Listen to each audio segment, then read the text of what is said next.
All right, let's talk some fantasy, shall we? Now, Gav, you sent along some thoughts, some questions about some of the positions in fantasy this year. And I figured we could kind of go through these just as an intro to talking about each of the positions. I don't know if each of you went away and answered them or if you've got... Sure, Yeah? sure. Before we got into that, though, I just Sure. wanted to do our sort of annual strategy talk, Mm. draft-wise. Like, where are you strategy-wise? Because I know I've kind of settled on my strategy these days. I think it will change probably in a decade or so when the league has changed again. But at the moment, I've kind of settled on it. But what's your side? What's your kind of... We're talking, redraft. Dynasty is very different, obviously, because it's rookie drafts and things. But redraft, what's your kind of strategy? Yeah, historically I've been quite, running back heavy, right? Which is, kind of a little bit the opposite of what you've liked to do in recent years, I think. I think you've headed towards zero RB. I'd say I'm hero RB. Right, yeah. And I've kind of liked to collect early round running backs, sometimes mainly just out of confidence in the depth of the wide receiver position and just believing that I can find value in the later rounds. This year, I guess we'll talk about it as we talk about each position, but this year I think both the running back and the receiver position feel, I don't know, just a little bit strange to me in that there's guys that I want right at the top, and there's value dudes that I like, but there's just this really big, I guess what you would call, Gav, like you said, dead zone, where I'm just like not that into you. Like for a lot of these guys in like the mid range, and I'm kind of interested to see how it plays out in my drafts. To answer your question, I kind of almost don't know because there's guys at the receiver and the running back position I like if I've got an early pick, but if I'm falling outside of maybe the top 8 or 9, I'm starting to feel like I've lost out on value and I can kind of go anywhere. Have you got a particular strategy in mind that you think is the right way to go this year? Is that why you ask? Me? Yeah, I've kind of settled on the hero RB recently. You think that's still the way to go? I think it's very much the way to go this year, and I will be doing it. So if you don't know that means taking a very good running back early, so round 1 or round 2, and then not touching running back 6, 7, 8 rounds. So you're loading up on. It depends. If we're talking 2 quarterback, that changes it. But let's just talk about 1 quarterback league. So I wouldn't be taking a quarterback until round 10, 11, 12. I wouldn't be taking a second running back until round 7, 8, 9. So therefore, by the time I get to round 6, I've got 1 running back, 1 or 0 tight ends, and then the rest is wide receiver. Because I think the wide receiver depth, you're right, it's very deep at wide receiver, but it's been deep at wide receiver as long as I've been doing fantasy. Yeah. The difference is those running backs that we're talking about, most of them are committees. How many real bell cow running backs have you got? So the volume's down, and then by the time you get into the playoffs, half the running backs that you're taking in rounds 3, 4, 5, 6, they're going to be injured. So they're just not long-term value. So yes, the value can be there, and I always want to get value. If we get past round 6, I'm looking for running back value. If a guy's dropped, then I'll take him.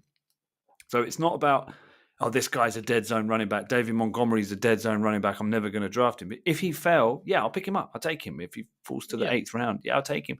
But it's not about that. It's about my roster construction. If I finish the draft and I've only got 2 or 3 running backs on my roster, I'm not going to be concerned because I know those guys are going to start, and I'm going to be playing waivers every week to try and get into a position where I've got, there's always some guys that come out of nowhere in the running backs. It's harder to find those guys with wide receivers. They don't tend to come out of nowhere. So I want a solid roster of wide receivers with 1 good running back that I can. He's my hero. That's the strategy, and then I'll go from there. But what about you, Mark or Kent? Have you got a strategy, or you just kind of go with the flow?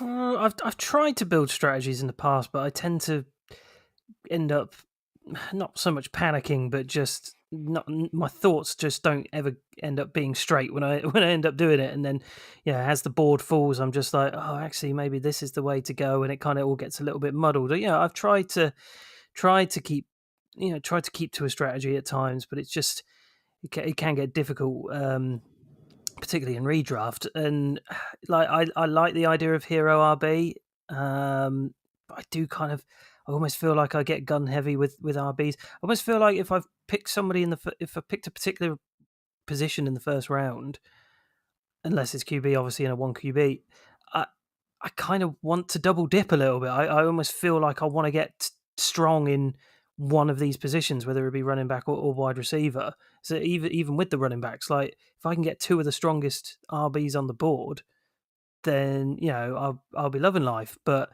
yeah, it kind of just is as it falls to me, and work it there. I do think there's a conversation to be had about some of these top tight ends as well. Depending on the scoring of your tight ends in leagues. I think there's a couple of we'll talk about them a little bit later on, but I think there's a couple of top tier ones that could have very, very early consideration. But yeah, I struggle to stick with something when it comes to it. I've got a game plan. I'm very much the Mike Tyson, everyone's got a plan until they get punched in the mouth. I very much get punched in the mouth very quickly by redraft, and then I do think you need to be flexible and be prepared to go. If everyone's doing hero RB, then there's going to be some good running backs on the board, and you can pivot. But that becomes a value system. So I think you have to adjust your values according to the draft. So it's like if you draft a certain running back, then his handcuff becomes more valuable to you than anyone else. That's just a classic example of a value shift. So that's the same. If no one's drafting quarterback, you can be the first one to pull a trigger. That can be a beneficial thing to you. So I do think you need to be adaptive. So it's not like a locked in strategy. And likewise, you don't want to be locked in on certain players. I don't think. Well, I mean, we're going to get into that. That's another struggle I've had over the years. Is I get too locked into.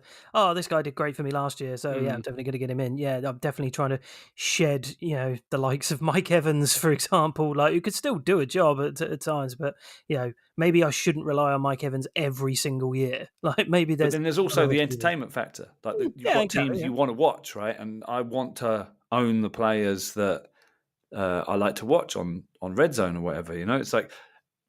I know the Steelers often play at 6 p.m, so it's nice to have some players at 9 p.m, right? So that's kind of a counter strategy of, what do I want? But I think that comes into when you're picking between two players, like which you've got two on the same board at the same value. You're like, okay, well, I'll pick the 9 p.m. guy because that makes 9 p.m. more exciting.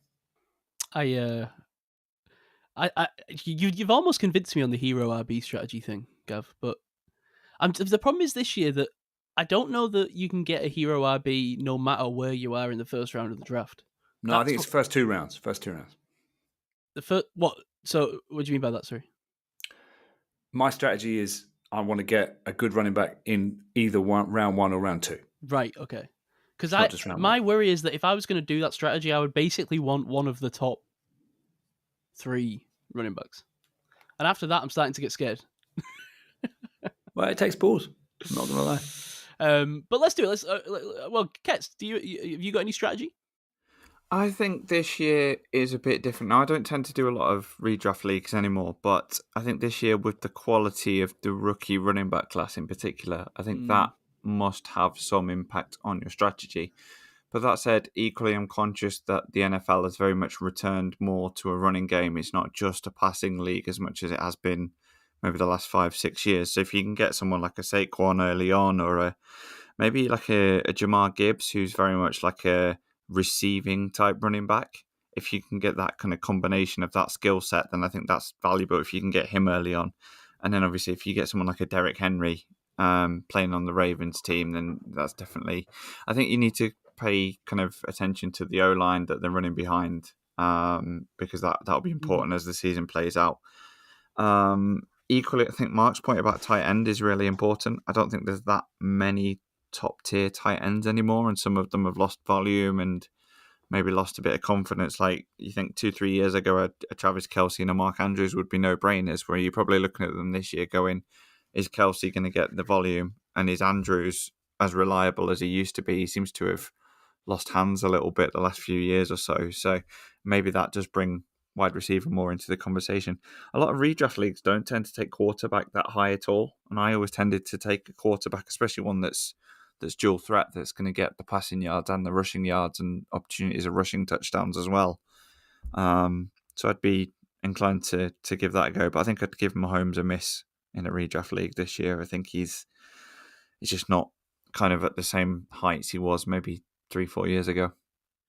Yeah, well, let's talk about QBs then, because Gav, the first thing you asked is how do you see round one going in one QB versus two QB leagues, and I think let's just talk about who those QBs would be in a Superflex league that you would, slam dunk take in the first round. And when if anyone's played Superflex, you've seen how the drafts go. It's like you get in and immediately 4, 5, 6 quarterbacks go off the top of the list, and then before the number one overall pick in any other league, Jamar Chase, Saquon Barkley, whatever, actually goes. So sometimes the guy with the 7th, 8th pick might end up getting one of these elite players. Where do you think the fall off is, Gav, this year on the QBs? Because I think I've got names in mind, but I almost don't want to sully your thoughts. Where do you think the fall off is this year in QB? I think there's top 5 top quarterbacks. 5 top. I think there is as well. Yeah. Yeah. Interesting. So I've got 4 that I would be keen to take at the top of the draft before I took any position players in Superflex, and that's Josh Allen, Lamar Jackson, Jalen Hurts, and probably Jaden Daniels. But even that one I'm a little bit worried about just because of the injury concerns I have still about him. Right. Okay. So I'm not saying that these are the top 5 picks in the draft in the draft, but I would definitely have. I've actually got Lamar Jackson top. I think he's going to have a great season. I'd have Josh Allen, then Jaden Daniels, then Jalen Hurts, and then I think Joe Burrow. Yeah. In that offense, we've seen how many points they put up. He would be my 5th one, but I probably would be taking some skill players before Hurts and Burrow. I think you can't avoid the upside of Chase, Justin Jefferson, and Bijan Robinson. For me, would be ahead of those quarterbacks. Maybe Jalen Hurts would be somewhere in the middle, but that would be my thing. I think you know what? I think Mayfield might even sneak in, and I think Mahomes might even sneak in to the first round. They're 6 and 7, I think, for me. I think Mahomes followed by Mayfield, I think, is possibly my 6 and 7 for sure. But if they fell out of the first round, I wouldn't be surprised. I think they're turn guys, right? Mayfield, and that's kind of surprising where Mayfield is, right? But that's just purely based on last season and how he played. Yeah, and those wide receivers he's got, he's in a dangerous offense. He absolutely is. Yeah, and that's just adding to his value. And I think that's kind of the flip side of Mahomes. It doesn't necessarily have that. It's such a weird kind of weaponry that he has now in Kansas, and Kelsey isn't what he was. That connection isn't what it was, but it can be lethal in game, in clutch situations, but in fantasy terms, it's kind of dropped off. So I think that's led to the devalue of Mahomes. He will give you big time points every so often, but he's not doing it at the rate that he once was.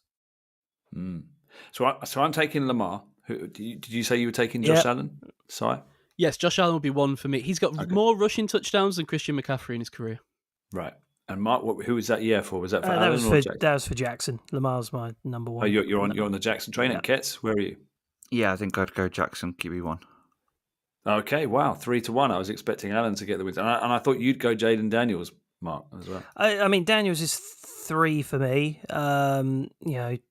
Unbelievable rookie season. You kind of have the potential sophomore slump in your head, and that can always affect fantasy as well. But just so much of a threat with his legs, as well as that lethal arm. Like, can't not have him really high up. I get the injury concerns, certainly, Si, but he didn't. He only had a minor knock in last year, so hopefully that's the same. I'm just so unconcerned about Jalen Hurts' floor. And he scores so many rushing touchdowns. And I even think that after what happened this offseason with the tush-push drama, and I think the feeling that maybe it will be banned after next season, maybe, I worry that the Eagles are just going to take the piss with it this year. He scored 14 rushing touchdowns last year. He might score 28 this season. Yeah, to be fair, they might just take the piss full stop because it's just such a lethal offense. So, yeah, he's got so many weapons, and as you say, the tush-push helps. That's why he's definitely top 5. Yeah. So the thing I struggle with is who is the 8th quarterback, right? So let's assume we've got Josh Allen, Lamar Jackson, Jaden Daniels, Jalen Hurts, Joe Burrow, Patrick Mahomes, and Baker Mayfield, right? I think that's your top 7. Well, I in think some order or another. I don't know. I think assumptions have already been made. I mean, I would be wanting Bo Nix before I sniffed Patrick Mahomes. Okay, well, that's what I was going to say, because I think, Bo Nix is in this conversation. I wouldn't be taking him there. I think we've got such a small body of work. I'm expecting a sophomore slump, but I think you're right. I think that's the other name that people are saying there. Yeah, Bo Nix is definitely, I think, was 8 for me. Potential 8/9, because I think there's another name. But yeah, sorry, what were you going to say? I was just going to say the team feels like it's on the up. Just a completion monster, and with a little bit of rushing upside as well. I don't know. I think this maybe more as a fantasy quarterback than a difference-making NFL quarterback, right? Not that I think Bo Nix is bad by any means, but just in the sense that I think maybe he'll be a better fantasy quarterback than a real life one this season and going forward. I just think he fits the mold to be a really solid. And it's a bit different when we're talking about Superflex, where Bo Nix might be going at the turn of the first round. But when you're talking about single QB leagues where you kind of hit that drop off, I think Bo Nix kind of might be in that mid range, sort of in between the high end guys that go early in the first 3 rounds and then those later end guys. Bo Nix might be that one guy that I think you could potentially get some value in like kind of the 6th, 7th round or whatever, wherever it is he goes in single QB leagues, compared to shoving Justin Herbert in and being disappointed every other week. Well, that's the guy. That's the guy for me that I think's at the kind of knocking at that, because I know he's getting pushed down because everyone's saying this is the Jim Harbaugh offense. It's not a passing offense, but I don't know. I still think Justin Herbert's a guy that's ready for a breakout in this league. We've seen the arm talent. He's got the size. I just think I don't know. Who else in that next group are you taking? I think for me, CJ Stroud has to have some sort of conversation here. I know it wasn't big numbers last year, but he's still an excellent QB who can ping it round, and if he has the weapons there, if his the rookie wide receivers boost him as well, I do think he is a viable, strong option for being a top 10 fantasy QB. Yeah, and this is why it's interesting in one quarterback drafting. I think this group's fascinating. There's so many question marks. You talk about Kyler Murray, Dak Prescott, Jared Goff, Drake May, Trevor Lawrence, Tua Tagovailoa. I mean, when on his day, he can be a devastating quarterback. Matt Stafford. There's some names later on that I find really, really interesting, and I think I'm going to be taking skill position players over these quarterbacks, because what's the thing about the quarterback is what's the points difference? And you're right to bring it up, Ketz. I think it was about the rushing upside. So that is it, and that's why we've got those Allen, Jackson, Daniels, Hurts at the top, because they bring you that rushing upside. And who are the later guys that are going to bring you that? Fields, maybe. Potentially we've not mentioned Fields. Fields. Yeah. We've not mentioned Fields from a fantasy angle. I feel like he was generating so much buzz, and then he's got this dislocated toe, and it seems to have almost, I don't know, like plucked him out of relevance. And I don't know if it's actually maybe he's going to be a value all of a sudden for people. I just worry with him that it's going to just go so poorly. I don't know. Maybe that's one of these teams where he doesn't even end up finishing the year. Who knows?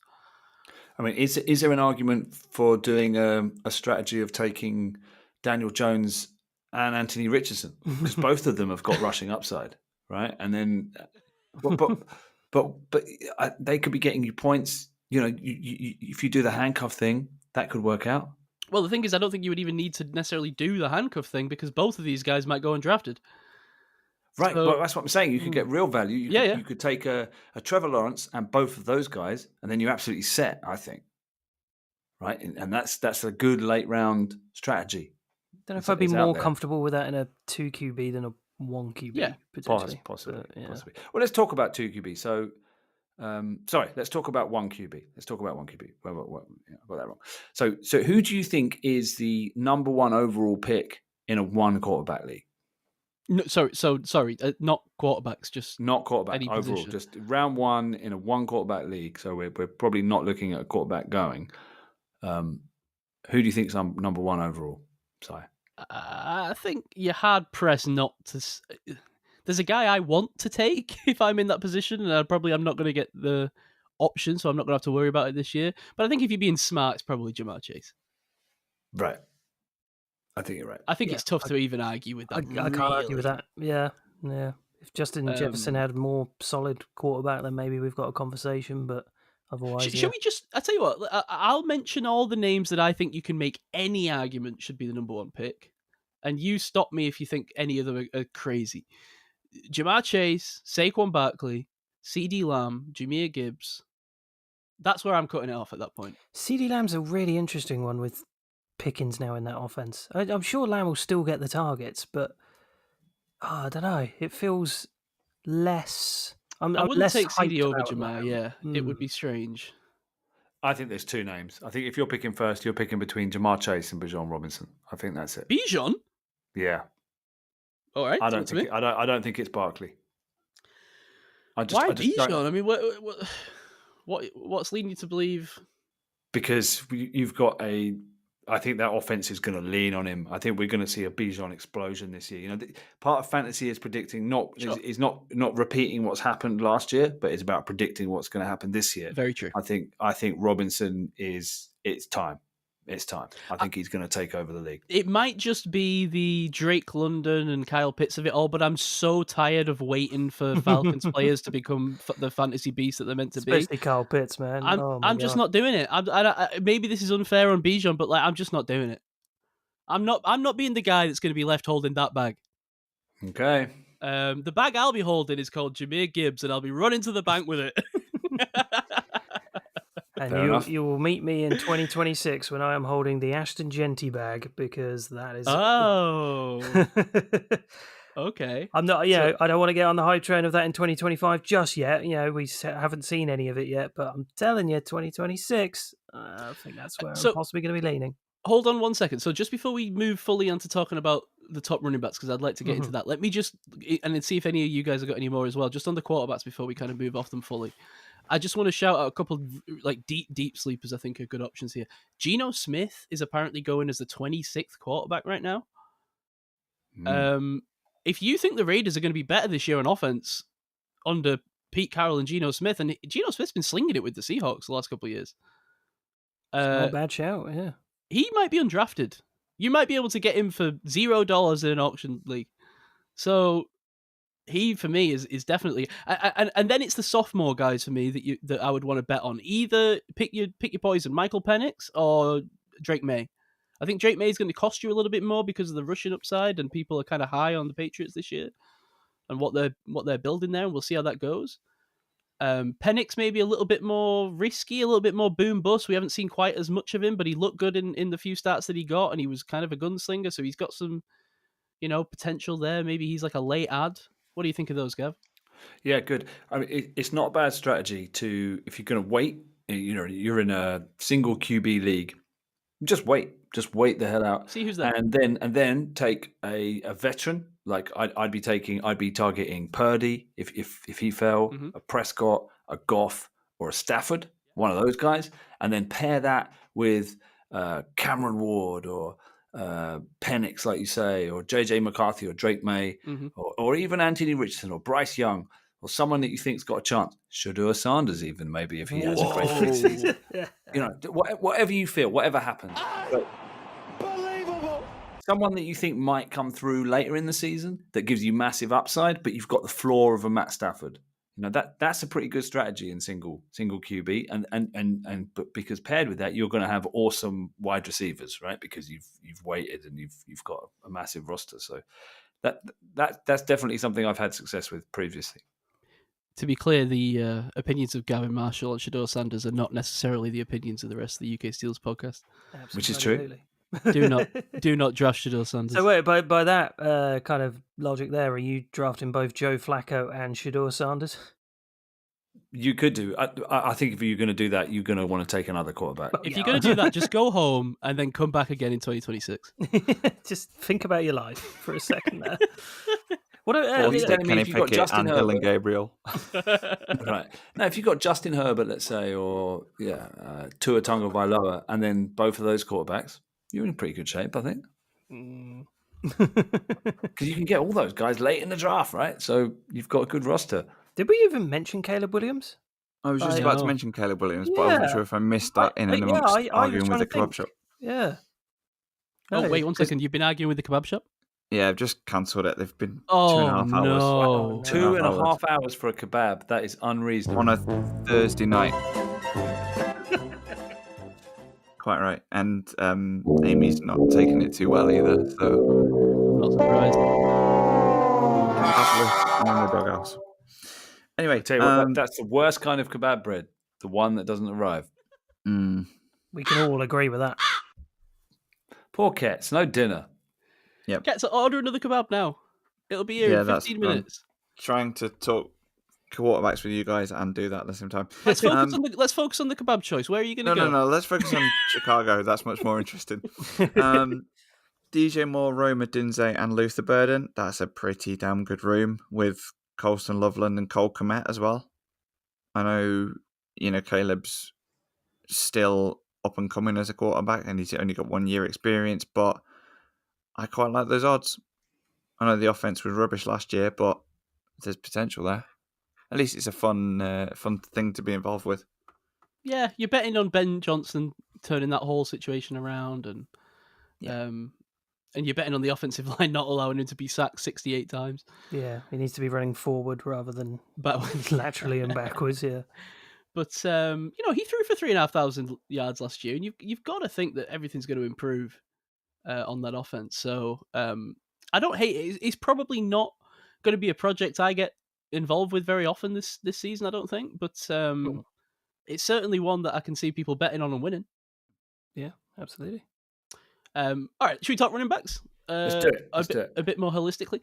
So let's talk about Saquon just off the rip, because I want to ask what your thoughts are about Saquon. Obviously, just otherworldly season last year.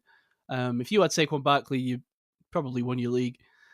So it feels like it should be simple, but as you say, Gav, it's not about just repeating what happened last year. It's about predicting the future, and nobody has ever had this level of volume and gone on to be anywhere near the number one running back again the year after. So yeah, I struggle to believe history is going to repeat itself. I'm sure Barkley's a great pick, and he's definitely a first round pick, but I don't think you can be guaranteeing him to be lights out like he was. I just think if I'm going to bet on someone to break this trend, I just think what I saw out of Saquon Barkley last year and the way he ran and the vision, the strength, and the offense that he was on, everything was so well put together, and it feels like the Eagles are really just running that back. That maybe the emphasis won't be quite as high on him, and maybe they'll maneuver things around a little bit. But that's what they had to do in the Super Bowl, isn't it? They shifted the emphasis, because otherwise, I don't think they win nearly as handily if they don't. So yeah, there'll be a shift of mentality for sure. But at the end of if he's still white hot, then they'll just shift back to focusing on him because he'll just be unstoppable. So assuming he's healthy, throughout the season, I just can't imagine a world where he doesn't end up as RB1 again. And this is the thing, right? So Mark, answer me this: if you're sat there and for whatever reason all the top running backs aren't there, you haven't got the option, and you have to take a running back here with your first pick, and you've got the choice now with the second pick to go Saquon Barkley or Jahmyr Gibbs or Bijan or even Christian McCaffrey or Derrick Henry or whatever, who tickles your fancy out of that list? I mean, out of it all, I probably would say Saquon because of last year. You can't really I get Gav's excitement about Bijan 100%. I think that might slightly be more hope, but at the same time, he is a very good running back. He will get you fantasy points if if Atlanta can actually sort themselves the hell out. But no, yeah, that's obviously not a bad option. But I just think Saquon is. It feels like I think Saquon is the safe option. I think he's definitely the safe. Well, who can blame me for picking him if it goes wrong? Sort of vibe, right? Like Christian McCaffrey was like a couple of seasons ago, and you can't entirely rule McCaffrey out as well. He seems to be getting back to full fitness, doing the workout routines that he's been doing when he was fully fit, and if he can get back to where he was, then you've got definite competition there. But yeah, for me, if I'm going safe pick, I've got to go Saquon. It's Jahmyr Gibbs for me. That's the name that That's I want the other. to pick. Yeah, that's the one. That's the sexy kind of like. Yeah, this guy had an absolute tear and could easily do that, and then some more. With David Montgomery is a very good piece to him, but it's not affecting Gibbs too much in terms of his fantasy value. Yeah, and the pass catching, and maybe there'll be some touchdown regression for Jahmyr Gibbs. He got 20 touchdowns last year, but and that's the thing with Ben Johnson leaving. Am I putting too much stock into that? Is he still going to be an elite fantasy asset regardless? It might just be enough where if I was faced with that decision, I might ultimately, out of cowardice, to be honest, run back to Saquon. Right. Even though Jahmyr Gibbs is the name that I kind of want to take. I want that decision almost to be made for me, right? I want Jahmyr Gibbs to be the Exactly. only name. That's what I was going to say. These guys at the top, for me, if I'm looking for one of these hero guys, these guys are all in play. Yeah. It's just about how the draft board falls. They're all good. Barkley, I want Gibbs, I want Robinson. I take McCaffrey in the right situation. So I don't really think that's the kind of point. I think the point is, who are the guys do you think that are the running backs that might explode? Like, who are the ones that you think could have that Barkley season? Well, do you think it is Gibbs? Gibbs very much could do. I think there's three. You've got those three names: Barkley, Robinson, and Gibbs are your big three out of there. McCaffrey could do something. I don't feel like this is going to be an explosive McCaffrey season. I think this is going to be kind of a solid season. Yeah, kind of return to form, slowly but I don't bringing think it back. Yeah, too risky. I'd say possibly like Genty could be a guy that could explode out of nowhere. I mean, I was trying to avoid saying it, but you've put it in the ether now, so Ashton Genty all the way, baby. Like, I'll give you some other names. I think this could be another big Derrick Henry season. Mm-hmm. I think I don't think he's shown that he's impervious to age. So old father time hasn't caught up with him yet. Oh, yeah. And I'll give you two more names. I think that could explode a bit later. Bucky Irvin. Yes, thank you. Yes, I've got him in both exploding and value because people just overlook him. And the other guy, Chase Brown. Yeah, I think Chase Brown could explode. Yeah. Look at that. Yeah, Chase Brown is unsurprisingly the guy that's shining at the top of my list as undervalued. Bucky Irvin, I still can't get on board with. He's just so unsexy. I'm so uninterested. How though? Because he's such a sexy player. Like he's juicy. He's got that wiggle. He's got that juice. That he bounce. Doesn't go down. He's just tough as nails, but also just great to watch. Oh man, you got to get on this Bucky Irving train. So all right, yeah. Before it's natural agility. He's got it in. Shoveling the coal in this bad boy. You've got to get on it. Got to get on it. Ketz? I think Ketz is sorting out some kebab. Ketz is organising his kebab. I must admit, all this kebab talk, I've just ordered a kebab. I couldn't resist. Like, my mouth has been watering. So, should we talk about the dead zone? Right, yeah. Well, I didn't know if I had a couple of other sorry, value. Go ahead. But just kind of value guys. I think possibly you need to be looking out for. I'm not entirely against the idea of not as a kind of RB1, but kind of a solid secondary RB to kind of throw in there. I'm not against James Conner still. Like, I still think I know Trey Benson is here and there with the Cardinals, but I still think they lean heavily on Conner, and I think he's still got a lot of juice in him. This is why I want to talk about the dead zone, because to me, value comes after the dead zone. So for me, Connor's a dead zone back, probably. Only based on sort of ADP and where you look at it now, he's sitting firmly in the range where I'm not taking a running back. So where is the dead zone? Because James Conner, where I'm looking at here, is RB19. Yeah, it's not so much about the running back rankings. It's more about where they're going to be taken in the draft. So if I'm taking a running back in round 1 or 2 and not taking a running back again until round 7, 8, Conner sits in that dead zone for me, where I don't want to be taking a running back there because I just think the wide receivers in that range are going to do more for my roster. So if Conner falls and becomes a value pick, i.e. he goes into round 7, 8, 9, I'm taking Conner. I like Conner. Conner's a good player. Good situation. He's going to get volume. Yeah, Benson's nipping at his heels. But it's more about who are the running backs in the dead zone. The dead zone to me is where I'm targeting wide receivers, and I'm going to hope that someone else takes the running backs. And I think it's kind of Alvin Kamara, Amarian Hampton, Chuba Hubbard, Joe Mixon, Connor Swift, RJ Harvey, although I really like RJ Harvey, and I'm hoping that he falls into the value range. And then David Montgomery every year is the kind of epitome of a dead zone running back. It's a guy that, yeah, he's a good running back, but I would much rather have the upside and the consistency of a guy that's less likely to get injured in that range. But so are you particularly high on those guys, and you're going to be taking Connor, Mark, in no matter what? I'm somewhat high on him. I mean, it's him, and I think James Cook has definitely got value as well. He was on my list as well of the value picks. Yeah, it's just a strong team, a strong offense, and a strong back as well to boot. Yeah, I think these are. You're worried about Ray Davis eating into, and also Josh Allen eating into Cook. Josh Allen more so. Like Ray Davis had a fine rookie year last year, but I don't know. They seem to, they've put a lot of stock into James Cook. I mean, has he had that extension yet? Have they? I know he's. I can't remember if they've actually worked that out yet, but I think the consensus is that he's going to be the guy. So I don't know. I really like the upside of him, and the same with James Conner.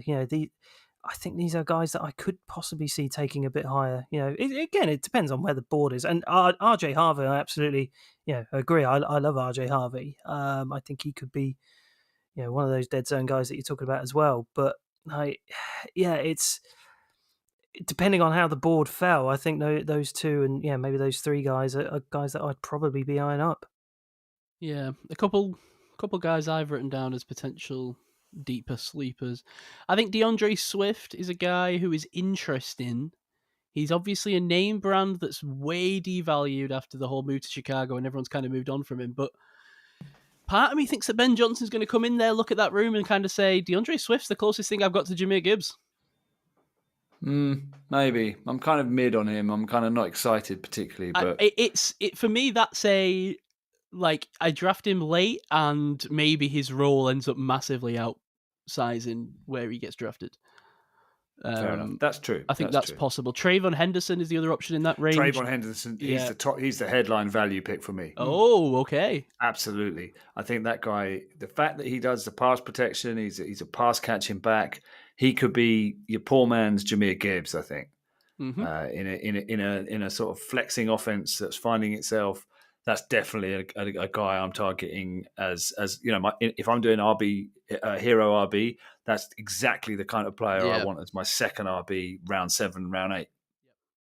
Literally, I'm thinking, okay, I'm looking at drafting an RB. I'm not even going to be looking at who's being taken, and it's like I'm RB's back open for me in my strategy. Is Henderson there? Yes, click, take him. That's kind of how I'm looking at. And I'll tell you some other names on that list. Caleb Johnson is another guy that I would be looking at as my RB2. Brian Robinson, even Javonte Williams. We're not talking straight away. We're talking a couple of rounds later. I think he's due around bounce back. And Najee Harris is the other one. Even with his one eye or his scorched eyes, we know he's a volume back. So these guys, those volume touch guys in a high running back offense, give me a bit of Najee. The only comment to make about Najee is the fact he's got Amarian Hampton as well in that same back room. But equally, I think they're both going to do very well. Yeah, there's room in that offense for two running backs. I think Najee is going to frustrate Amarian Hampton owners more than the other way around. Because people are going to get Najee at a value and people are going to overdraft Amarian Hampton. I think. Funnily enough, we shall see. I don't know. Yeah. I kind of had it around the other way around in my head. I don't know if Hampton's going to really break out and frustrate some of the Najee owners that think he's going to have a good year. I actually had Najee as one of my guys to avoid in this draft. I just see a world where it's Hampton who's taking the reins on that, and I understand Najee's definitely a volume back for sure, but if Hampton gets running, then I think that's going to be a split that goes the other way.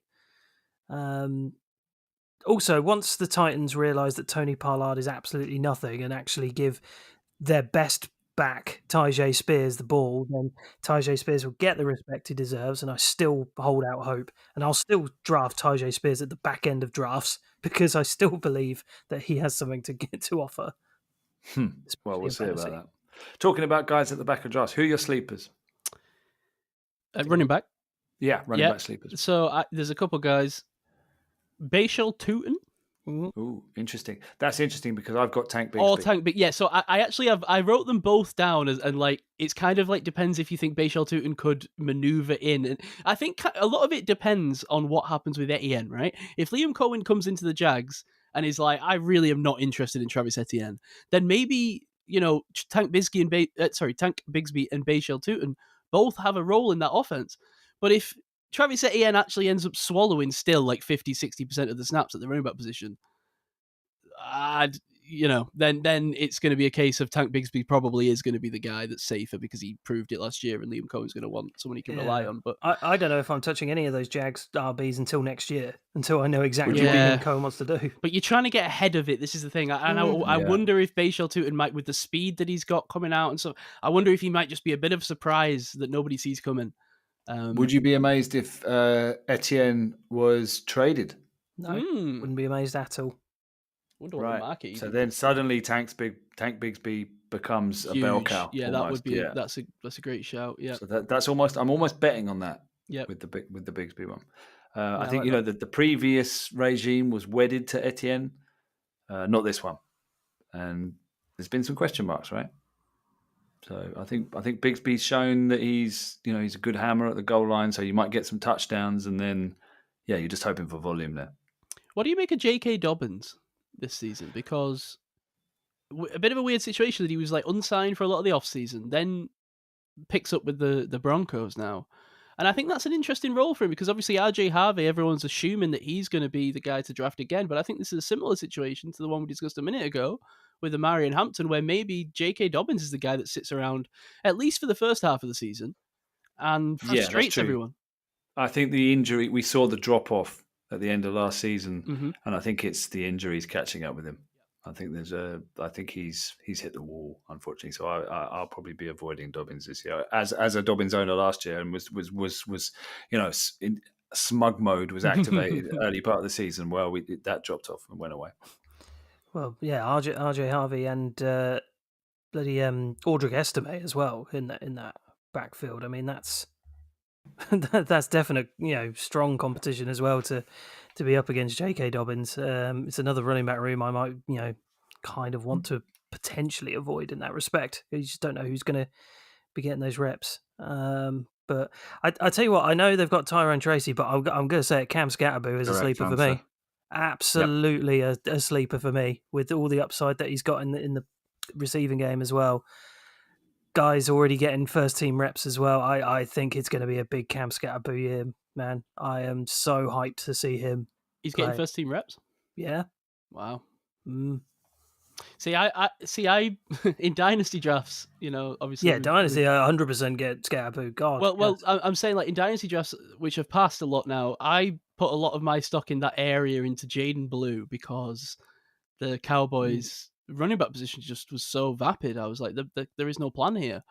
And now the talk is that Cowboys coaches think he's lazy. Well, he's done all right in camp so far. Like he's done better than people thought after those comments. Like he had a nice one-handed grab and catch in camp today, and yeah, he seems to be building up. God, they need it though because Miles Sanders is. You want to talk about a guy you want to avoid? Good God, but yeah. But Scatterboo's ADP is really just to go back to him. He's quite high actually. It's above Charbonnet. It's above. I'm not surprised. In that respect. I mean, yeah, he's opposite. He's above what a lot of RB2s in that respect. Yeah, he's running back 34 in ADP at the moment. That's crazy, man. I'd be taking Zach Charbonnet before I took Cam Scatterboo, but I like Charbonnet as that weird handcuff player who always plays like 5 games a season and then scores 30 points in all those games. Kenneth Walker's going to get injured at some point. Yeah, exactly. Yeah. I'll tell you my sleepers. I previously mentioned Ray Davis. I think he's primed for a bigger season. And then and on a similar thinking, Blake Corum. I think he's I've kind of passed on Blake Corum now. I've like given up. Do you think so? Maybe this is the time because Kyron Williams, I mean, he's like a top 10 running back pick, supposedly. And it kind of feels like maybe they don't even like him that much. Right. They need some sort of run game, I think. Christ, if Matt Stafford just it's not. Not a certainty, but that's why these guys are sleepers. Then the other name I've got, and I wasn't massively high on him in the draft, but I think situation is good, is Dylan Sampson. Well, especially after the Judkins. Quinton Judkins Judkins. Yeah, exactly. Yeah. That could be I think shout. that could work out. Shout, yeah. Yeah. Another one to keep an eye on, just because it's stupidly decent ADP value, is Tyler Algier at the Falcons. I know that they've got Bijan, but he's a pretty damn good RB2. They love using Algier as well. Like, you see him on the field more than you would expect to. So, I could see We've that. got running back 43 last year. If you can get him at pick 173, according to this, that's decent. What, 6th, 7th, 8th round value, I guess. Well, even later than that. Even later than that, yeah. I don't even know where that is. It's so deep. I don't even know where it is. Right. And so, are there any running backs you're just straight out avoiding? So I wanted to ask you, not necessarily answer to that question, but maybe it will be for some of you. Is this the year Alvin Kamara is conveniently swept into the dustbin of fantasy history? I don't know. He's a tricky one. Yeah, I'll take Kamara if it feels like I need to. I'm not going to go all out to get him, but if he falls nicely, I'm trying to think whereabouts I would take him. I think he's a falling target. I think he's He still. is, I think he can still play, and I think he'll still get points and be a decent person on your roster. But the offense is going to be so bad that there's the upside is capped. I think. But what else is in that room? Like what? Who's he up? Yeah, exactly. So he's a tricky one. I think he's still going to get drafted. What's his ADP actually? I think he's still going to get drafted high, and he's probably going to do okay. But he's just not a guy you're excited about. He's running about 15 in ADP at the moment. That's middle of the second round of running backs if you're taking them. So where is he actually in the draft? I mean, Kendre Miller, Devin Neal, Cam Akers. That's the rest of your room there. Like Devin Neal, I like. But yeah, he's 37 in he's running about 15, but 37 in ADP. So back end of the third round, that's kind of dead zone-ish for me. So I'll probably be avoiding. But if he falls into the 6th, 7th, then I'm taking him. Yeah, that's what I think. That's probably about right for me. Then maybe the 5th or the consideration if the board's not looking great for me elsewhere. But otherwise, I'm definitely not taking him as high as the 3rd. Yeah, but are there any guys that you just, even if they fell, you're not taking? Obviously, Tony Pollard for you. Not touching him. Don't believe in the Tony Pollard at all. It's on a bad offense as well, like with a rookie QB. I don't want to touch him. Plus, I think their best back is 100% Tajay Spears. Sure. I think Joe Mixon is a name that's one I've got. Yeah, it's the top of my list. That's just the injuries struggle one. Yeah. Do you know another one for me? Because I think he gets so highly drafted is Devon Achane. Oh no, I like him, but I'm not. He's nowhere on these lists for me. He's not an exploding guy or a value guy, but I like Achane. He's an elite fantasy back. It's less to do with him and it's more to do with the Dolphins. In that I think I'm just avoiding the Dolphins. Full stop. That offense just Tua, the way they seem to be headed. I don't know. The whole thing scares me. It feels like any of it could fall off the deep end at any moment. Everyone's injury prone. I don't know. I want to steer clear of that offense on the whole. Just another guy I'd look to avoid, perhaps controversially, is Breece Hall. Yes, I had him on my list as well.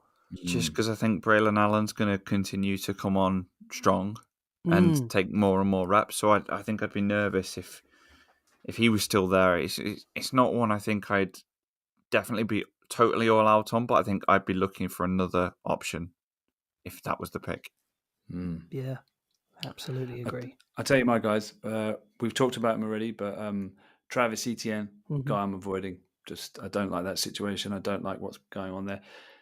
I kind of like the player, but it's so uncertain. You could just be drafting a ghost, a nobody that just falls off your roster. It's over for Etienne. It might well be. And the other guy is Ramondre Stevenson.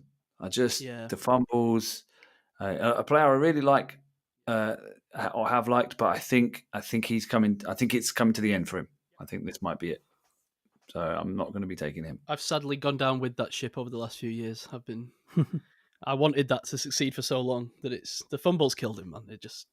Yeah, man. I think Henderson's in town and he's going to be He's the shiny new thing. I don't think there's any fantasy player that has cost me fantasy matchups with a random like minus 0.40 score more times than Ramondre Stevenson in the last couple of years. Yeah, it's been brutal. Where do you stand on Rashad White? Because we give Bucky Irving all this love. Like I like White. I think he's a draftable player, but you know what you're getting. It's it's a committee back on a good offense. So it's running back 3 on my team. I'm thinking, I'll take White, but it's a guy I'm taking later. Him and Sean Tucker are the reasons why I'm not buzzing about Bucky Irving, to be honest. There's just so many options on that team offensively. I don't know. He'll buck the trend, don't you worry. I'm sure. All right, let's talk about some wide receivers, shall we go? Yeah. Top wide receivers you think could explode? I've got here, and I'll give you a couple names because I actually am not. This is the thing that I wanted to say about the wide receivers this year. As much as obviously if I had the number 1 overall pick or the number 2 overall pick, then sure, like Jamar Chase or CD Lamb, yeah. But I'm not that intrigued, to be honest, by wide receivers at the very top of the draft this year. And I think the first name I look at on the kind of the ADP of wide receivers this year, I'm like, oh, maybe that's a name where I'm like, that could explode. Nico Collins. Yeah. A guy whose team seems to just have like lost all other healthy wide receivers at the time when he has become a superstar. He obviously has been a little bit injury prone himself, which is a bit of a concern, but I just think that if he stays healthy for an entire season, we could have a major, major breakout Nico Collins season. The other name that if I wasn't going there, I'd be looking at would be Brian Thomas Jr. Absolutely. Couldn't agree more. The 2 names off the top of my list. Brian Thomas, 100%. Yeah. Who just was unreal last season if you watched him. And I don't think he's going to be impacted volume-wise by Travis Hunter or, whatever else is going on there. No, I don't think so either. They're both big alpha dogs in, hopefully passing offenses. So I think that's why, I think it's more a play. It's more a judgment of how their quarterback plays than how they play, because I think they're ready. They're both primed for breakouts, right? Yes. Yep. Absolutely. Yeah, and I think that kind of possibly is also the case for Malik Neighbors. I still want to believe that Malik Neighbors is a guy that could explode. It's just obviously what QB play you're going to get out of him at New York. He's also not 100% healthy at the moment, which is a concern, leading into the season. But, I mean, he has such a fabulous rookie season last year. If you can get that going again, if you can get a good rapport going with the QBs, then there's every chance in the world that he could be someone who explodes. Yeah. I'll give you the rest of my list here and see if you agree or disagree. So he kind of broke out last year, but I think he's going to kick on again, and that's Jackson Smith. That's literally the third name on my list because I had a mid-range and a lower range. He was the mid-range guy. Yeah, and then I'll give you another one, and maybe it sounds like you're going to disagree with this one, but it's Drake London. I think he's prime. So I've had a lot of Drake London, and I think that again is colouring my analysis of I'm not keen to be back in. Right. It's not that he's been bad either. It's just unsexy, As the fantasy, who is it who says this? This is on one of these shows I listen to. They always say like, name the Drake London play. Name the memorable Drake London play. Well, it's just box. It's just a sideline box out, but there's quite a few of them, isn't it? He's like this great wide receiver, and nobody can remember a single play he's ever made. Yeah. But I think with Penix, I think he could thrive. New situation. But then the next 2 names on my list are 2 sophomores, and I think you've always got to have you've always got to be looking at sophomores because that's where wide receivers. We've seen the JSN breakout last year, and it's Xavier Worthy and Rome Odunze. I think Xavier Worthy's a massive shout there. Yeah, especially with what the Chiefs have at the moment. I think he is going to be a big time target for Mahomes. Yeah, I think it depends on where we are with Rashee Rice. Yeah, I'm not sure. Right, it's a bit of an unknown, but I think Worthy's got the speed, the juice. I'm expecting big things. If the value is good, I mean, I'm not quite sure where he's going to end up getting drafted. He's like wide receiver 30 on the list I'm looking at. So I suppose actually the value I don't hate. It would I'd be starting to consider him in like probably the 6th or 7th round. I don't really know what's going on with that Chiefs wide receiver room. I don't know what's happening with Rashee Rice. Is there a suspension incoming? How healthy is he after that knee injury? But this is why I want to do the hero RB, right? I want to load up as many of on these these guys as yeah. I can, and and give you that upside shot. Because if you've got Brian Thomas, Worthy, Adunze, and let's say Jamar Chase on your roster, you only have to start 3 of them in a given week, or you can start 4 of them. You've got some other guys to bring in, but if they all go, that's a league winner, And then the other guy is a veteran guy, but I think he's going to get overlooked. I think he's still got it, and that's Devontae Adams. I think he could go off. New situation. I think he's getting slept on. Depends on Stafford. I'm a little bit concerned about what's going on there in terms of QB. But if he has the QB play, then absolutely, I think Devontae can still do a job.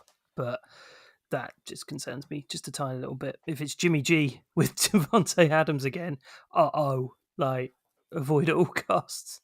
Is Adams not a little bit quarterback proof? Has he not proven that? Don't know. With Jimmy G, it was a bit dicey, and it could happen yet again. So, yeesh. Anyone else got any exploders? Well, the name for me, and I hate to say it, is George Pickens. Are people not where he is right now? Like the names around him, I'd be putting him 5 names ahead of them. So, like for me, where he is, I'm like, I think it's crazy. Like the value is nuts, and maybe I'm overvaluing George Pickens based on what I saw in Pittsburgh, and maybe that's not going to translate or whatever. But I see the opportunity ahead of him and the talent that he has, and I'm like, I don't know what the ceiling is here. Yeah. I don't know. It just, we've seen it. It's so boom and bust with him. It is. It's hard to. But I prescribe so much of that to the Steelers' offense, I guess, that maybe I'm willing to say with Dak Prescott, maybe you can get a little bit more consistent. I'd be taking him before I took Marvin Harrison or DJ Moore or. I got to be honest. I think I might take him before Devontae Adams. Okay, well, let's hope. I'm high on him this year. I really am as a fantasy asset. I could be wrong. Could be totally wrong. I like Jameson Williams. I like he's one of my value guys. He's one of mine as well. Yeah, definitely. Yeah, and Zay Flowers as well. I think Zay Flowers is way too low on here. Yeah, I'd have him 5 places ahead. I think the problem with Zay Flowers is that he's a better player than a fantasy asset in recent seasons, right? Like the Ravens just have not, even with Zay Flowers, just haven't been able to consistently pass the ball that way. Like he went for just over 1,000 yards last season, only 4 touchdowns. That's the other thing, not a big red zone target. Zay Flowers. But he's an exciting player. And like you say, Gav, with that hero RB strategy, I think he's the kind of guy. Yeah. Great to have in that kind of bundle of wide receivers you're choosing from each week. Yeah. Your dice rolls. Anyone, any more exploders before we move on to value picks? Exploders. Khalil Shakir? Maybe not. We haven't really talked about Amon-Ra. I think he's, as much as we like Jameson and, how well he could do, I still think Amon-Ra gets you plenty of fantasy points. I just think because that Detroit team, if it's the same as it was last year, will just put up massive numbers again. So you'll get points wherever you go, really, on this Detroit offense. Yeah, you can't get any more consistent than my boy Amon-Ra. My only concern with Amon-Ra is that he's almost peaked in terms of his value in fantasy circles. Yeah, and I worry if that's the worst time. This is the one season where even I've not been over my skis about picking him up because of just how high he is. You've got to have a top 6 pick at this point. And also offensive scheme change. A scheme change, which scares me. That's right? And that's the other concern for sure. Yeah. Same with Justin Jefferson, not the scheme, sorry, but I'm concerned with Justin Jefferson because I'm QB change, injury history in recent years. Even though I believe in the player more than anyone else, I just don't know that fantasy wise I want to be involved in it compared to some of the guys around him. Oh. Right. I'm very aware my kebab, which I ordered, is okay, about to arrive. But I want to give you some of my value picks and see if you like them or not. Okay. Jameis Williams, we talked about. I think he's prime for a breakout. Chris Olave, I think he's going at great value. Yes, terrible offense and injury concerns. He's on my avoid list. Is he? But he's going to go so late that I think he's a guy I just want on my bench just in case. How late will he go? Where is he going? He's wide receiver 33 right now on this list I'm looking at, just after Xavier Worthy and around Rome Odunze. Okay, so he's a guy that I'm hoping to fall. I'm not going to take him at that and level, he might fall a bit further, with injury. Yeah, I think people are just going to be so concerned about this Saints offense that he probably will fall. So, but I mean, I've not got him on any list here, but I'm If I have to, and if he's there at a reasonable price, then maybe. But I'm not. I'm a bit too concerned about the real life aspects of Chris Olave that will affect fantasy stuff. I think he's a quality concussions. player though. If he's if he's healthy, go. he's very good. But yeah, that's the concern, isn't it? And then the other one is another sophomore breakout.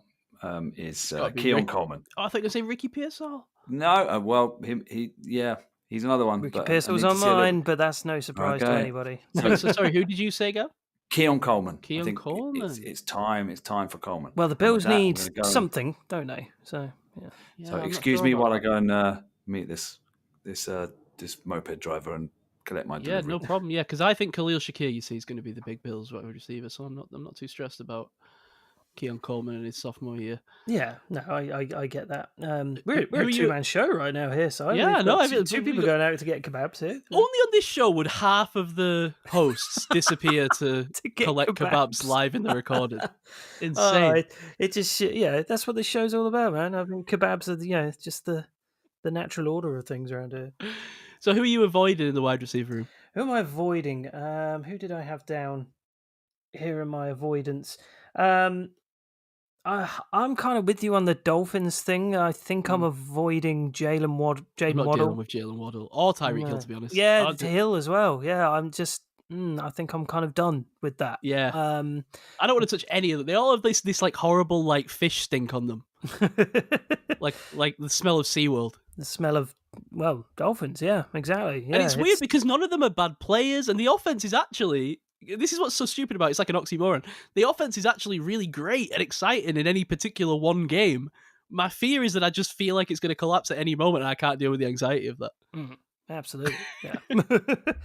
I mean, I don't know if I'm necessarily not touching this guy, but I think it's somebody who I would leave later than probably most is DJ Moore. Yep, same. I think you're going to get a lot of that this year. Yeah, I'm a bit unsure about Moore. So he's been a bit disappointing recently, and then you've got quarterback questions and Burden, who's been having a nice camp by all accounts, and Adunze, who I think is going to break out. So I can see why you're depressing his value. Yeah, I just a little bit concerned in that respect. I tell you who else I'd not. Again, I don't know if it's an avoidance thing. Not mad keen on taking Devontae Smith. Like. I don't know. Like AJ Brown is like I think in my eyes is the clear one in that. I'm not saying Smith's terrible and he will get the odd touchdown here and there, but I don't know. I don't know about his value in this offense with everything else going on around it as well. He's in that realm to me of like the very high end like startable number twos on good offenses. It's like him, Jordan Addison. Guys like that, where it's like I just think they've got like a relatively decent floor. T Higgins, those. Yeah, T Higgins is great. Yeah, is the premium one. Yeah. But yeah, I don't know. Again, maybe not avoid, but just have my concerns about, and just I don't know if I want to touch them. It's kind of difficult to kind of guys that you're avoiding. It's just you kind of really just going down the list and. It's guys you could probably have, easily avoid. Someone like, God, I mean, who we got down here? Maybe Rashad Bateman. I don't know if like necessarily want to have Bateman in there, although the Ravens. I'm avoiding Garrett Wilson. I knew you. Of course, I was going to ask you. I was going to even say to you, what round would Garrett Wilson have to fall to for you to take? I'm just not drafting him. It's just not happening. Not happening. But I tell you who else I'm a bit wary of drafting. Is any Green Bay wide receiver? It's difficult, isn't it? Just at value, I'm just I'm going to let someone else take that risk. With one exception this year, I think, and that's Matthew Golden, because I think what's going to happen is he's going to sink a little bit. I think people are going to take Jaden Reed before him. Maybe. I'm not quite sure what the general consensus is. On this list, he's wide receiver 51, which is a little bit below Jaden Reed. But I just think that they haven't taken a first-round wide receiver in all these years, and he was one of these guys that we actually thought was kind of a better, like, ready-to-go wide receiver. I think he could be successful in year one, Matthew Golden. Yeah, I don't know. It's just so uncertain. I can see it where Golden doesn't even see the field. It's just it's such a risk. We've had these years now where we're all like, oh, what is going on with the Packers wide receiver? We got Christian, what's his name? Christian Watson. Christian yeah. Watson, yeah, I would say Christian Wilkinson. Christian Watson and Jaden Reed and all these different guys, like who's getting the snaps? I wonder if the answer might just be, well, even though all these guys are talented, we like Matthew Golden so much that we're going to run this offense through him and everyone else is going to be our number 2. It's a possibility. It's a possibility. He's a can't... rookie and we don't know right now, but I just where he is ADP right now, very late. I wonder if he's a potential... Yeah, these are tough. It's not like I'm avoiding. It's just I'm being wary about them. And if they fall, and I think there's value. Another team, the Panthers. Just a bit wary of them. Of course. Like I'm not really sure how it's going to work. work. But I am quite like T-Mac is a sleeper for me. Like Ted McMillan is a sleeper. But I think he's going to get drafted high. That's the thing. I think people thinking he's a number 1. He's an alpha dog. Yeah, he's potentially the best player in the best wide receiver in the draft this year. Yeah, I'm going to take him. I think he's going to get hype. Maybe from maybe people that casuals or whatever are going to boost his ADP and he's going to go high. I'm a bit wary. Potentially, Tech but casuals. Yeah. I don't know because he was kind of losing steam at the end of the draft process as well. But then still got drafted high and I think deservedly so as well. So yeah, it's him and Xavier Legette and who else? Who else is on this bloody Panthers team? Is Thielen still on that Panthers team? Hey, that tight end that I like, Tommy Tremble. Tremble. and then outside of Nico Collins, any of the other Houston guys? Well, yeah, the 2 rookies on there, like Higgins and You just don't Jalen Knoll. Yeah, don't really know. Dell and Kirk. Tank Dell. Yeah, God. But Christian Kirk is a weird one. Yeah. So that's just too much uncertainty. Just a couple of names we've not said, just near the top of the list, just to see your thoughts. Very quick. Puka Nacua?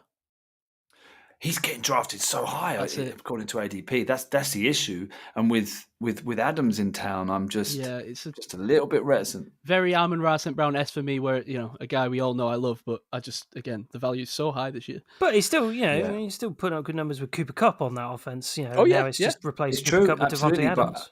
I just think if you're chasing value like I am, he's just not a guy I'm targeting.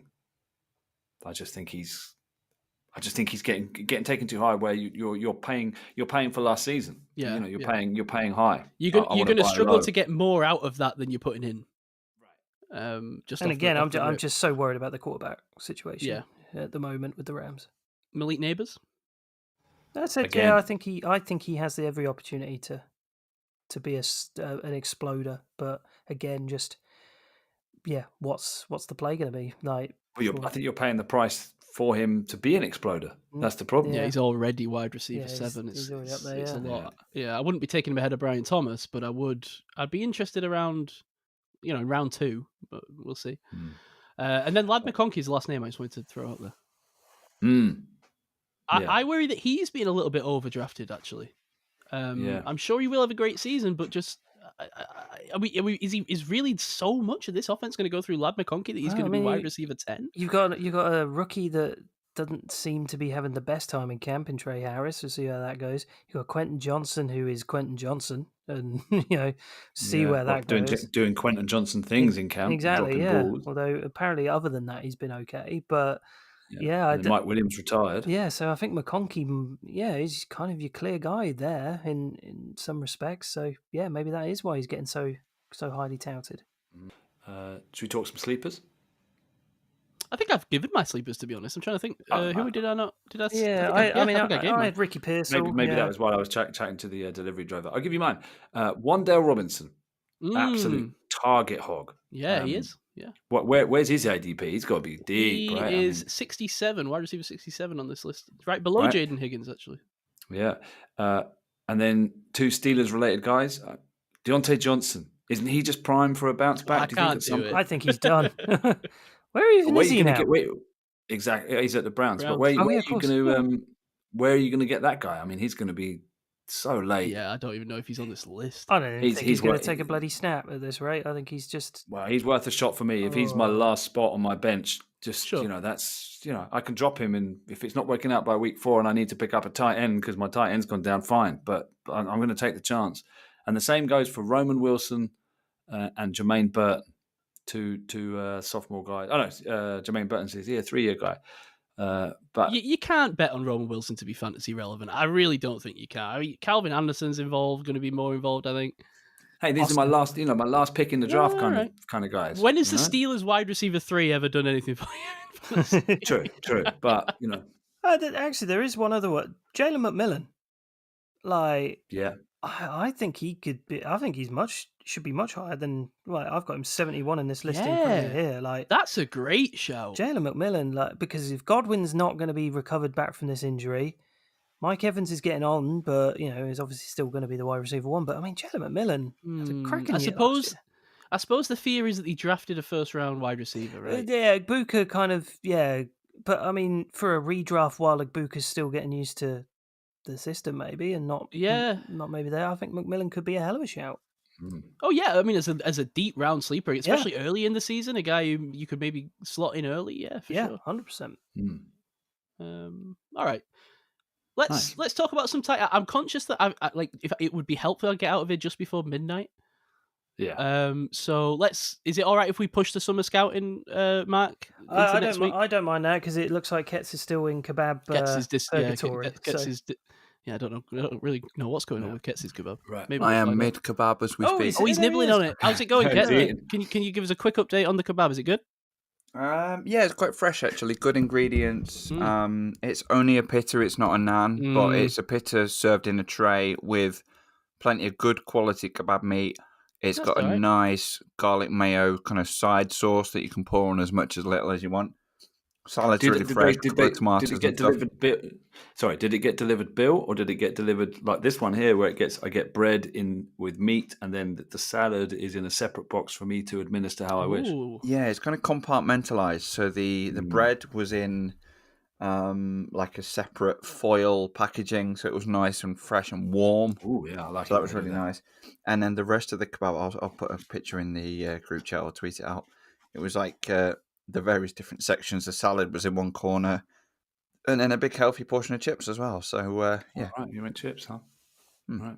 Well, bon appetit. I'm saving mine until we finish talking about tight ends. Oh, you're not going to eat it? Feel free to tuck in, Gavin. Just go. No. I want to wait. I'll give it a little burst. You like to have the sit down and put your little napkin on and. Yeah, I don't want to be choking on my little bit of chicken there while I want to talk about Sam Laporte. Perpetual hell.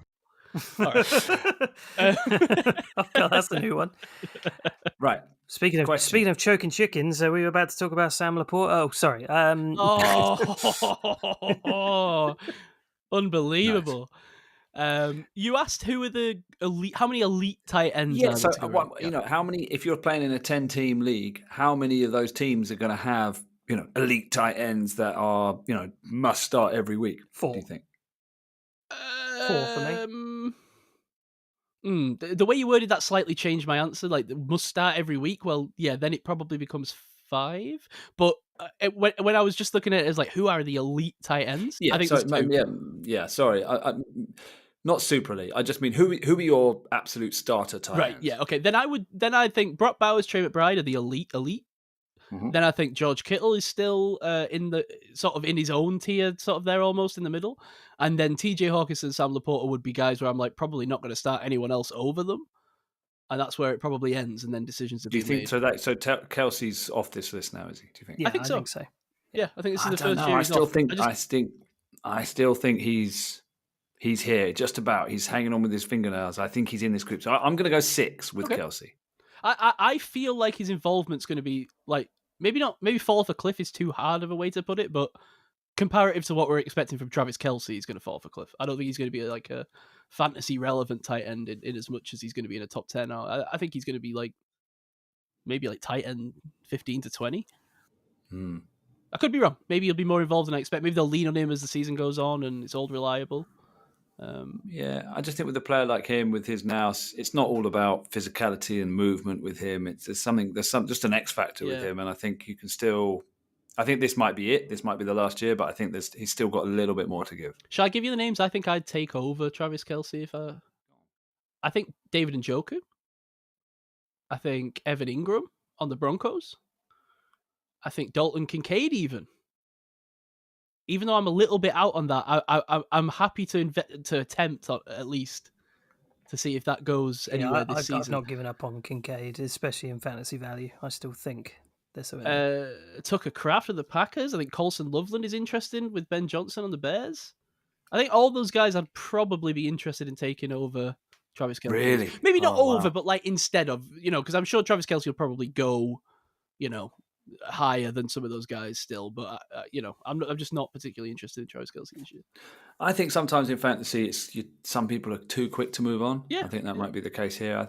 I'd still be taking Kelce above Ingram or Njoku or any of those guys you mentioned, Kincaid. I don't know if I take him over Njoku myself, but I do think it probably ends there, and I'd probably have Kelce at like 7-ish, 7-8-ish.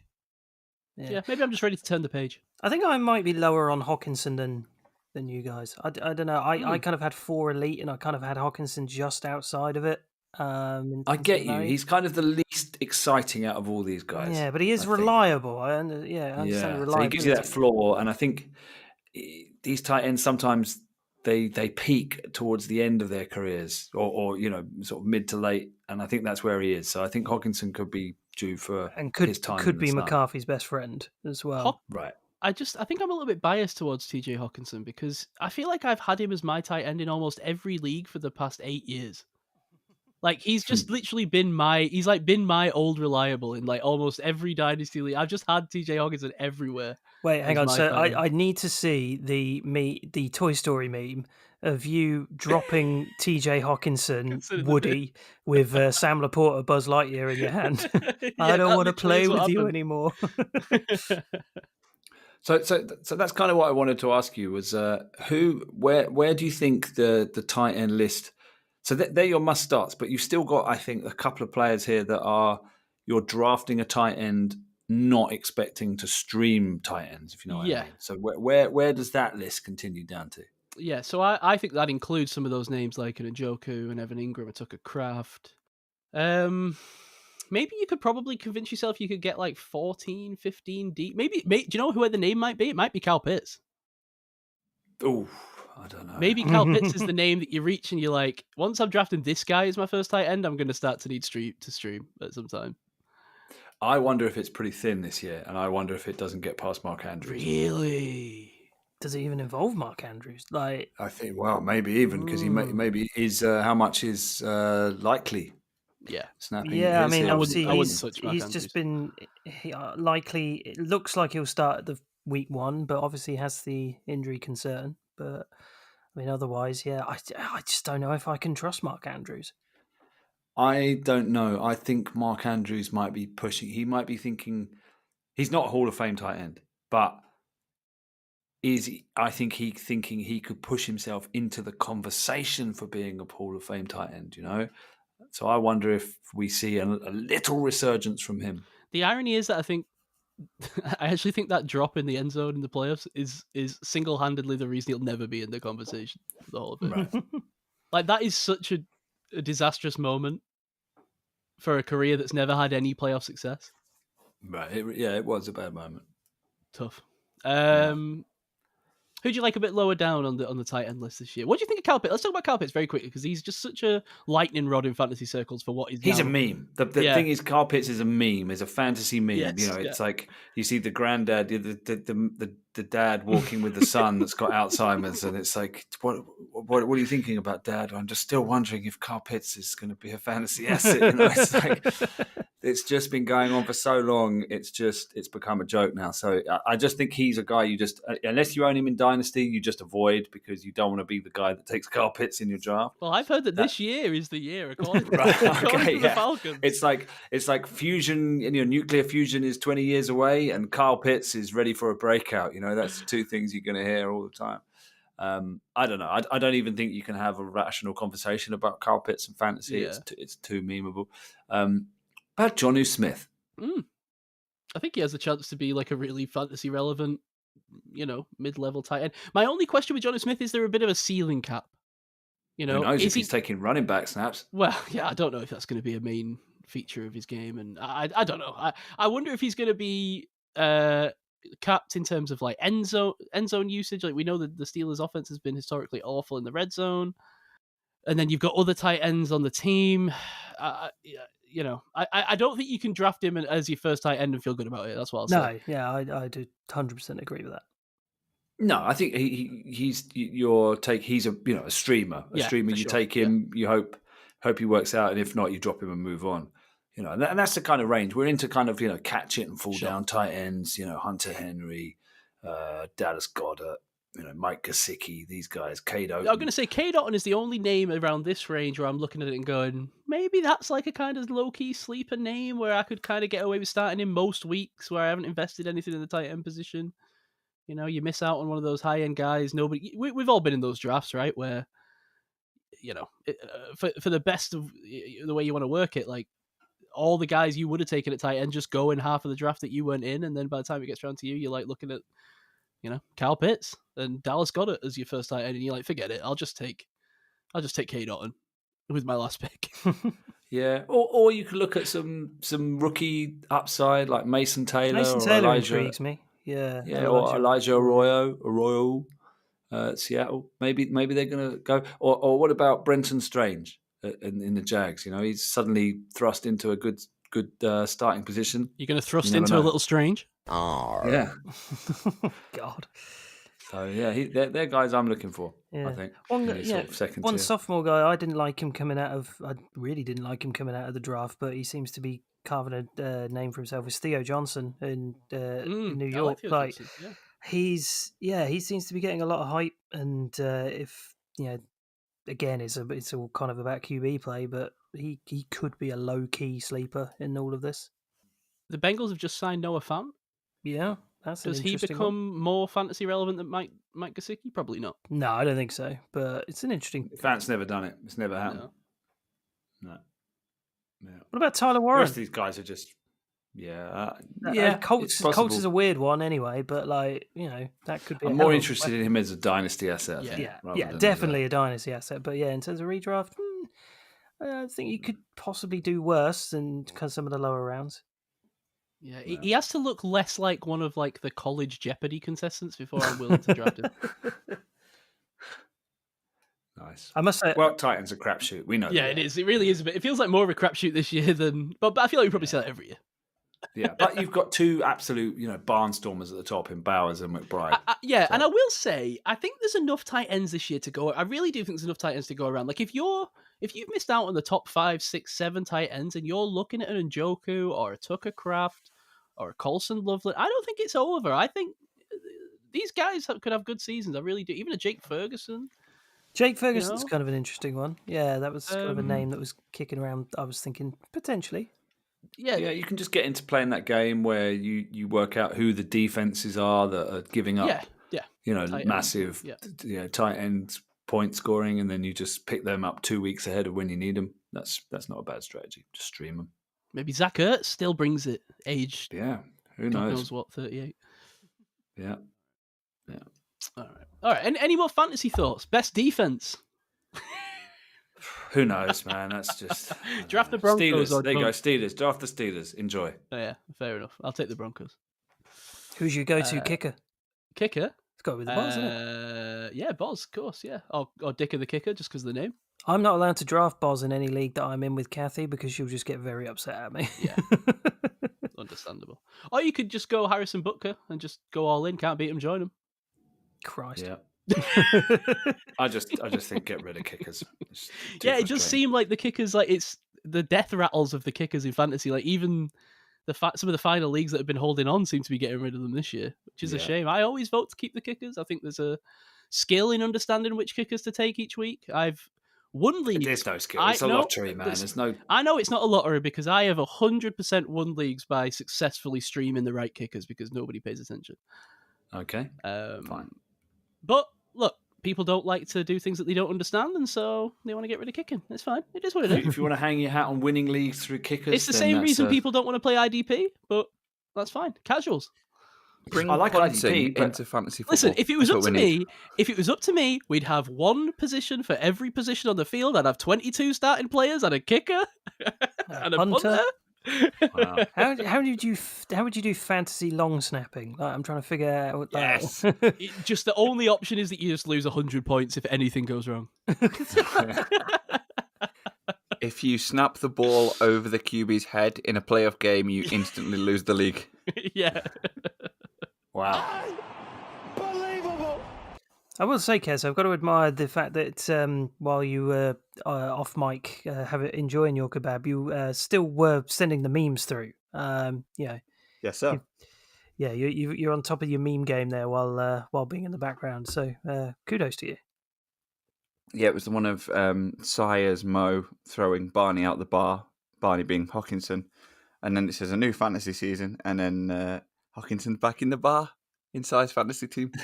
It's true. It's what it's like. Can I just say, Kets, that pitter is so sad. I mean, this is just so emblematic of what I'm talking about with the pitter. I mean, Gav, look at this. Look at this, that Gav. kebab looks pretty sad. It's not about the kebab. Forget anything else but the bread. I don't even want to comment on it. But just look at that pitter. It's not fit for purpose. You ain't getting 3 strands of that kebab in there. It's a disgrace. Get this man a nan. Yeah, I agree. A nan is better than that. I mean, I did force it as much as she could take, to be fair. This poor pitter. It was mistreated. I bet the bottom fell out. Oh, no, because I had a firm grip on the sides. You've got to keep the structure. Thank you. The structure of the bread is important. That's why you need a good meat delivery system.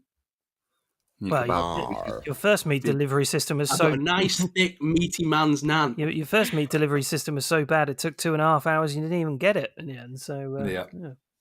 Epic fail from the, what was it called? Spice slice or something? Slice of spice. Yeah, Sizzling slice. Yeah.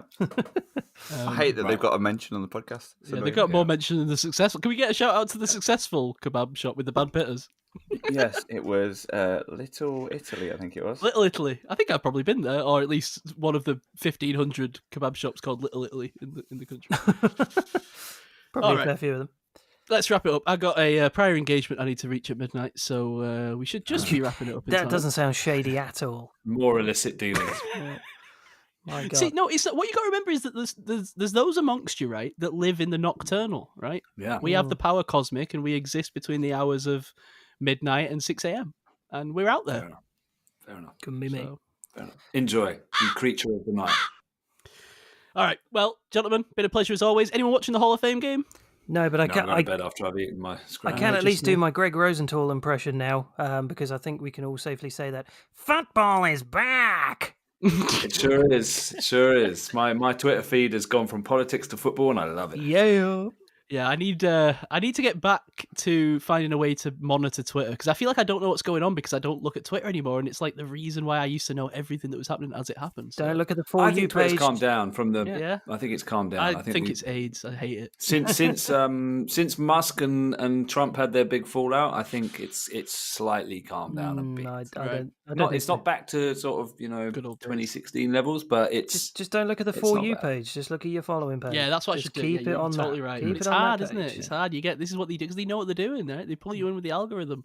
Yeah, don't let I do think since Musk has fallen out, I'm seeing more kind of anti-Trump things. Shocking. And yeah, of course, because he's got the levers, but it just means there's more variance than what it was. You know, that period where it was the run up to the election and post the election, it was funneling you one way. You know, and whether I disagree or not agree, I like the variance. I like the spectrum, and I just didn't like it that I was just seeing one side of the argument. I just don't like knowing that the platform itself is what's pushing the narrative. Yeah. Well, here we are. Everyone's too busy getting Welcome to VPNs now, so yeah. Yeah. How have you been affected by the great porn purge of 2025, Mark? Not at all, but Puritanical over there. Puritanical Mark. pure of heart. Hypothetically, he's been impacted by it. Um, Also, some breaking news, just to invalidate the whole wide receiver part of the show. Terry McLaurin has formally requested a trade. Oh, No. A lot of rumors about. Are you seeing all the rumors about the Steelers? I don't believe it for a second, but give me some scary Terry. Screw it. Let's just go. oh yeah, let's do it. Let's It doesn't double make down on any it. Let's sense, sell but the I future. want it. That just feels like an Eagles move, right? You've got DK does. Metcalf, and then all of a sudden you're like, screw it. Let's just plug in Terry McLaurin. Oh Man, man, if they get Terry McLaurin, we're winning the Super Bowl. I don't care. it was, You heard it here first. it was my dad's birthday yesterday. I'm just going to send this to him now and completely ruin his celebrations. Yeah, if we get scary Terry, we're going to find a sound drop for him. Oh man, definitely. It's got to be the Rick and Morty And one. then isn't trade it? for Travis Etienne. And it's done. Yeah, let's not do It's that. over. Well, I don't care. No, that's we just got rid of Najee Harris. We've Like, got, we've got a not fine plug up the RB room? room. Kenneth Gainwell's fine. We don't need Travis Sure. Etienne. Kenneth for Gainwell God's might be sake. better than Travis Etienne. Yeah. Right. Anyway, Okay. yes. Let's go. Let's get out of here. Enjoy Right. the Hall of Fame game if you are watching. Enjoy the rest of Steelers training camp for the rest of this week. We'll be back next week, talk a little bit more whispers. And yeah, I don't know what else. Maybe we'll discuss it midweek. We'll get back to you. Well, yeah, we'll work it out. We'll hopefully get on to Garrett Nussmeier next week for those. Wow. shall. Yeah. It's yeah. Other than that, Who's next on the list after him, Mark? So make sure we watch him as well. I believe Lenoris Sellers, I think, is the guy we should be watching next. Out of South Yes, because we're Carolina. leaving Arch, aren't we? All right. So follow along with who are those two QBs? Say Garrett them again. Nussmeier, LSU. LSU. Yep. And Lenoris Sellers of South Carolina. You became one entity for a minute. Yeah, there. we did. Yeah, that's That why I was stopped talking. I was like, oh, we're just gonna we're just gonna merged be into twins here. Yeah. All right. Well, follow the show at UK Steelers Pod. Follow me at I wrote this. Follow the strange malnutrition entity of Mark and Ketz at Ketz NFL Mesh. We do mesh. My God. Follow Mark at Mesh NFL. Follow Ketz at Ketz UK. Follow Gav at GM Boom Up. Follow Ketz's Silly Kebab thing. Whatever that's called. If you listen to this on YouTube, like subscribe to the YouTube channel. Smash that like that would button. be good. Subscribe. Yep. That would be helpful with the algorithm, especially now that we've been thrown off our original algorithm. It would be helpful if the new algorithm. Absolutely. Just destroy that subscribe button, guys. Yeah. Just in fact hit it, then unhit it, and then hit it again. Maybe that'll do something. Share the pod. Share the pod. That apparently Yeah, that that would drives the help. algorithm. If you share it to someone else. All right. All right. That's enough. Goodbye. We'll see you next week. Love you all. Appreciate you. See you later. See ya. Go Steelers.